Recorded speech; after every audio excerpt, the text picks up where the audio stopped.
And I'll have the Caesar salad. Very good. Thank you.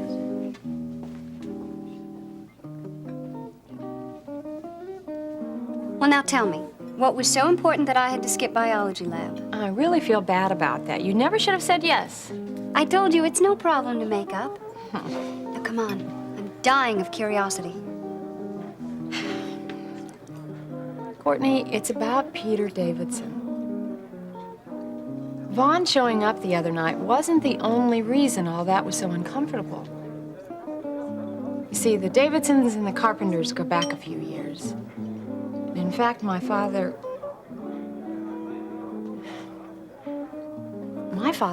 hates Peter's family. Ben, glad I caught you here. I didn't want to have to do this in the clinic. Do what? Here, let me take your coat. No, it's okay. I think I better keep it on. Once you hear what I have to tell you, I think you're probably going to want to throw me out.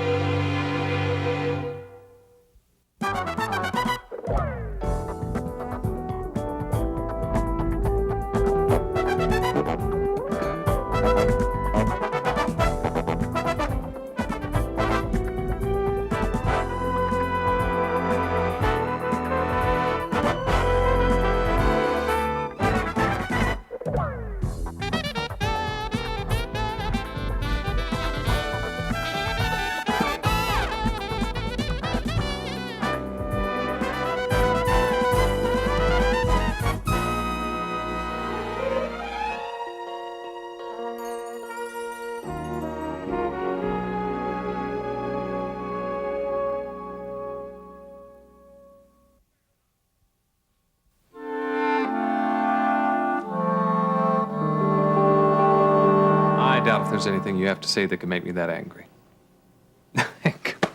Come on, lighten up, Doug. Have a seat. No, thanks. Did I ever tell you that I went to school with Dan Myers? No. No, of course not. That would have been a mistake. Yeah, well, we went to school together. Went to school together at Bryson. We were good friends, as a matter of fact. Dan was different back then. He was a lot of fun. Big partier. Always had 100 things going on at the same time. That included you in all of them. Yeah. But, you know, I guess you eventually have to pay for that kind of goofing off. At least I did. Dan, he was always the kind of guy, he could get blitzed on a Thursday night, come in Friday morning, 8 a.m., pull an A on a 3-hour essay exam. What happened, Doug? It was my third year in law school. My thesis. I tried. I really tried hard, but I couldn't get through it. Dan came to the rescue. He found a paper for me, a thesis. I don't know where he found it, but it was written sometime in the 50s. It was brilliant, though. And it hadn't been rewritten or appendaged. And you used it. I had to. I mean, all my schooling, everything I had worked for, would have been meaningless without it. And no one ever found it. I even won an award for it. $500. I took the money, went out, got drunk. What was left of the money, I took and stuffed in some old bum's pocket outside the bar. Then I tried to forget that the whole thing ever happened. And then a few years later, Dan Myers reminds you that you still owe him a favor. Yeah. Ben, I'm sorry. I never thought this thing would come to trial. Really, I didn't. I mean, I thought everybody would settle out of court. I'm sorry, Ben.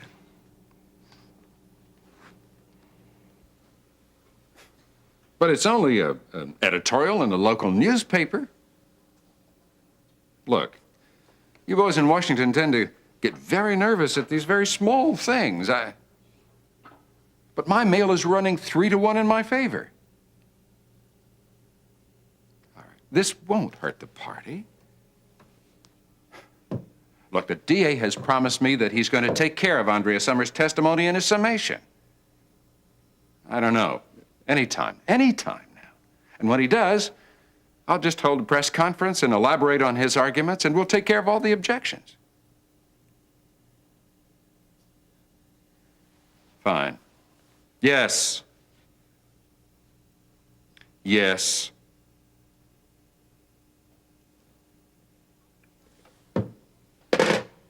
Uncle Charles hates Peter? That's ridiculous. I agree, but it's partly my fault, though. Oh, well, the plot thickens. Now I'm glad I skipped bio. Give me all the juicy details. Well, unfortunately, I think that's the right word for it. See, a couple of years ago, I asked my father to help me get a divorce from Paul. And Daddy decided to dream up this scheme where we would implicate one of the students having an affair with Paul. And he decided to choose Peter's sister, Lori. Well, why implicate anyone? Getting a divorce doesn't require those tactics anymore. It does if you want it to be uncontested and you want full custody. Eric? This is juicy. Yeah. He's been the center of all of our problems ever since he was born. Uncle Charles can't wait to get his hands on him and force him into the carpenter mold, right? Exactly. Funny how similar our fathers really are. Yeah, which is probably why they dislike each other so much. Anyway, the Davidsons decided to fight back and get involved, and the entire thing backfired, with my father looking pretty silly in the end. For which he blamed the Davidsons. Oh, yes, of course. No wonder. Oh, there's more. Enter one Nancy Lawson, sister of Terry Davidson. Peter's aunt? Yes, who proceeded to have an affair with my father. Uncle Charles? You're kidding. He surprised us all with that one. But if he hates Peter's family, well then... It's a very long story, but it happened... Well, that ended up worse than the first. Anyway, I really believe if I hadn't been there the other night, Peter never would have gotten past the front door. And the reason I you all of this is that, well, I know about your commitment with Vaughn, but still I just kind of thought that you and Peter were... Well, I don't know. I guess I just thought maybe it was something you should know. Yeah, thanks.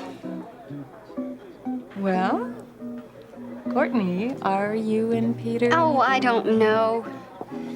I can give you all of the reasons why we shouldn't be, though. Okay. Do you feel like talking about it? Well, you know about Vaughn. Only commitment isn't the word I'd use. Obligation is more like it. Carpenter mold again. Yeah, why do people with wealth sacrifice their offspring to keep it? But I never thought money and all of its trappings were really that important to you. They're not.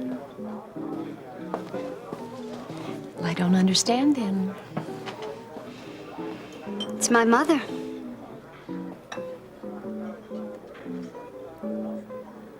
Guess this is a day for family secrets, huh? She's a lot sicker than anybody ever let on. Oh, she has her good periods, but that's all they are. They're not permanent. See, the doctors and the psychiatrists say that she'll never be well. I'm sorry. Yeah, I'm sorry, too. And I'm angry. I love my mother, but even royalty isn't treated as well as she is. You know, that's not a mental hospital that she's in. It's some fantasy land. And my father's waving the magic wand to make all of her wishes come true. Only the magic wand, the treasure chest, is just about empty. Oh, so if you would marry Vaughn, then there would be enough money again and life would go on. Well, the fantasy will. I think that life, at least mine, will pretty much just come to a standstill. You were saying the other day that you could probably forgive Nancy. I just thought that maybe you could... Yeah. Listen, I think probably the best thing for me to do is just leave. I'll see to it that you get another lawyer. I'll pay all the legal fees. If you do that, Dan Myers will know that I'm on to him. He'll also go to the bar with your story, and that would be the end of your career. Yeah. Be a pretty fitting end, wouldn't it? Maybe. Please close the door.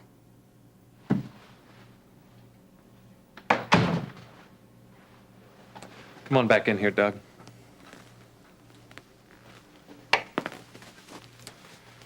Sit down.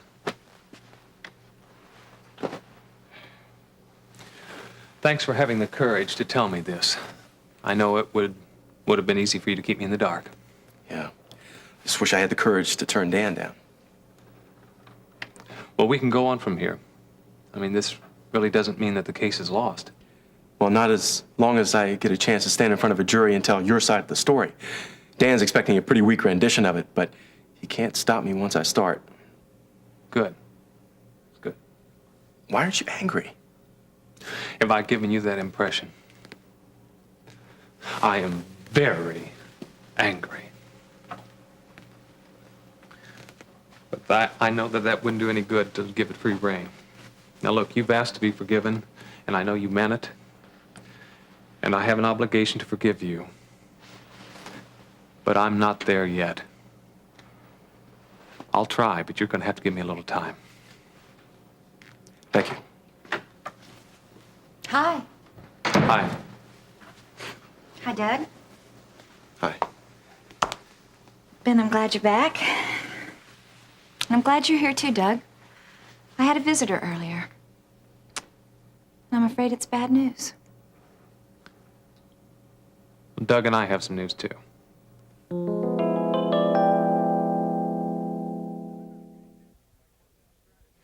Now, I'm not apologizing for my courtroom strategy. I've clearly won this case, and my opponent knows it. He's just stalling for time. When one stalls for time, Marshal, one generally has a reason. So what is Webster's? Well, I think he's just trying to buy a few more days of freedom for Dave Phillips. I'm so glad that you're so unconcerned. Well, I am. Look, my reputation can't take a few more days' speculation in the news media. This trial has to end.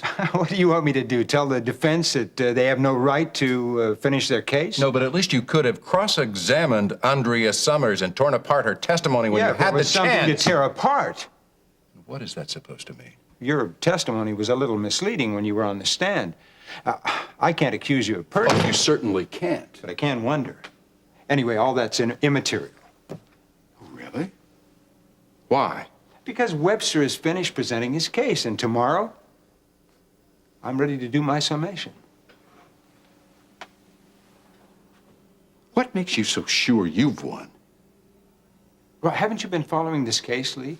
I mean, haven't you at least read the newspapers? Just answer the question, please. My, aren't we touchy? I'm referring to Stacy Phillips' comments when she made her testimony. Right there.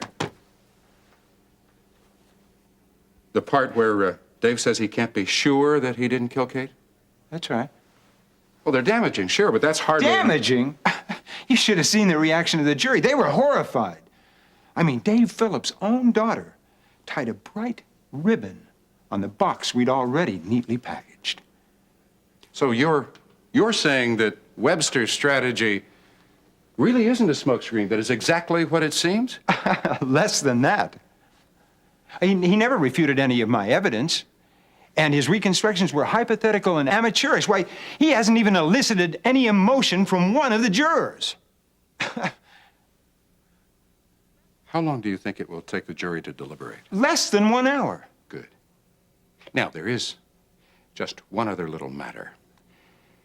Once upon a time, you promised that you would take care of Andrea Summers' testimony in your summation. Did I? Yes, you did. But why do I get the feeling that that's no longer top priority with you? Well, Lee, maybe because it isn't. Oh, wait a minute. My legitimacy as a congressman depends on your taking care of it. One little indiscretion. I mean, congressmen have always And made... it will be to your political advantage to do it. Oh, really? Well, then, it's my decision, isn't it? Excuse me.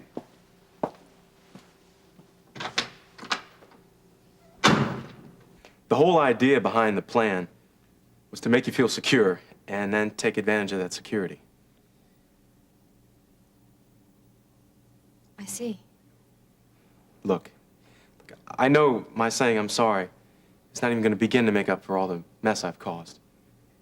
but I am sorry. And I'm going to do everything I can to make up for it. Of course you will. Why did you decide to tell us? You two were so trusting. I mean, every time I came over here, you either thanked me or told me how much confidence you had in me.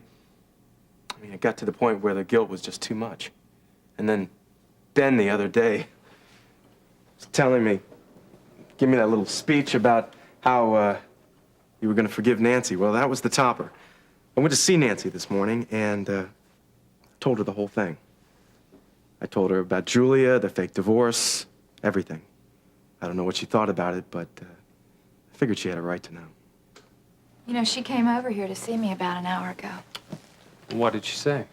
Well, she told me that she had talked to Doug, and she thought you had already told us about the Julia and Dan plot. But it doesn't matter. It doesn't make any difference anyway. The fact is, Nancy still wants to give Dan the benefit of the doubt. What? Oh, come on. She can't be that stupid. Oh, come on. She's just setting herself up for another con. I know. I tried to tell her that, but she says he deserves to tell what his side of the story is. Well, that does it. I've had it. I've had enough. I'm going to go to the Bar Association. I'm going to tell them the whole story. No, no, just calm down. If you do that, then you're finished, too. Yeah. I just don't care. Well, I do care. You're no good to anyone if you're disbarred. Yeah, well, neither is Dan Myers. And then this whole malpractice business will be through. No, we don't know that. Nancy'd probably just get another lawyer, and he'd pick right up where Dan left off. No. Let Dan think that you're still part of this double cross. Let him go into the courtroom overconfident. That's the only way I can see us getting out of this. Did you tell Nancy that you were going to talk to Ben? Yeah. Yeah, I did. Another stupid move, huh? Boy, I'm really a big help, aren't I? Well, we don't know that she'll tell Dan. You don't seriously think that she won't? Well? You think this is going to be one of those things that we can just laugh about in a few years? I mean, it is kind of funny, you know? Here we are, the sheep trying to outwit the fox. You know what I mean? I think I'm going to go start dinner.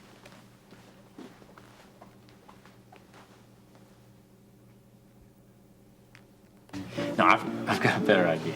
What? I will throw you out of the room. I mean, I will literally pick you up and toss you out in the hall. What do you think about that? Be serious, will you? I am. I promise I won't hurt you. Look, I believe this should be realistic. That's right, or else Nancy's not going to believe it. But physical violence. Well, I mean, we've already done the screaming routine, and this is just going beyond that. That's all. What could possibly get me that upset? I thought you'd never ask. Remember this? I sure do.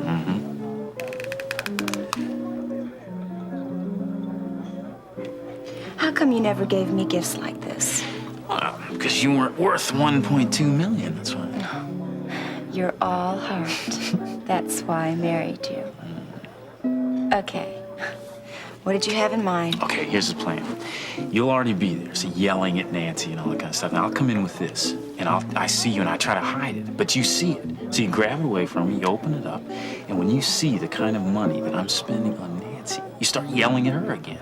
But this time, you go at her, and you try to tear her hair out.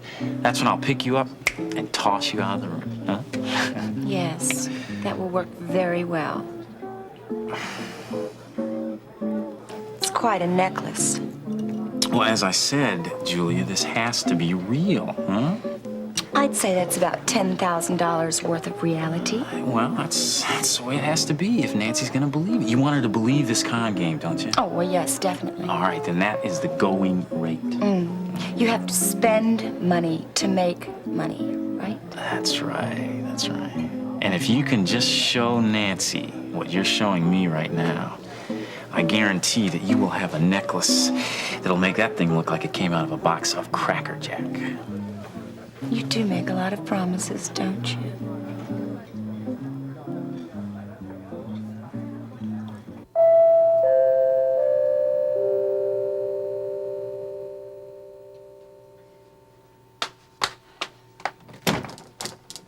Yes? Oh, yes. Is this the Carpenter household? Yes, it is. Oh, good. My name is Jeremy Lancelot. I have an appointment to see Charles Carpenter. Oh, I'm afraid he isn't in at the moment. He's not. Okay. Well, could I leave a message with you, or could I maybe No, I tell you what, I'll come back a little bit later. Thank you very much. Oh, but I'm expecting him back shortly. Would you care to come in and wait? Yes, may I? Of course. Oh, well, thank you very much. Thank you. Can I take this? Yes, thank you. That's very nice of you, Mrs. Carpenter. Oh, I'm not Mrs. Carpenter. I'm Mrs. Lucas, the housekeeper. Oh, you are? Oh, excuse me. That's all right. What is the nature of your business? I work with the Kingsley Museum, and I have an appointment to work with Charles Carpenter on the next auction, so I've come by to discuss a few things with him. Oh, isn't that exciting? Yeah, I think so. I feel very lucky. It's my first job here. I'm new in town. And I think it's an honor to work with someone as important as Charles Carpenter. Oh, where are you from? Canada. Oh, that's such a beautiful country. All those polar bears and Eskimos. Why did you come to Kingsley? There's no special reason. I do have a relative in the area, though. Oh, excuse me. Sure.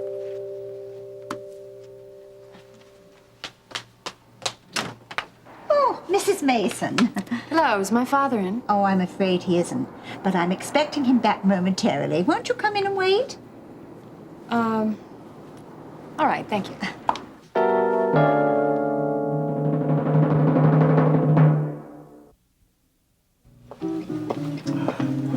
One promise I'm holding you to, and that's the phony divorce papers.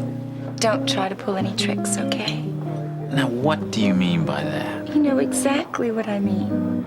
And, sweetheart, if you've forgotten, let me remind you that I have a paralegal degree. Spotting a fake document is my specialty. You know, Julie, there are times when I think you don't trust me. You're not the only one that wants to see your father. There's someone else waiting to see him. Oh, who?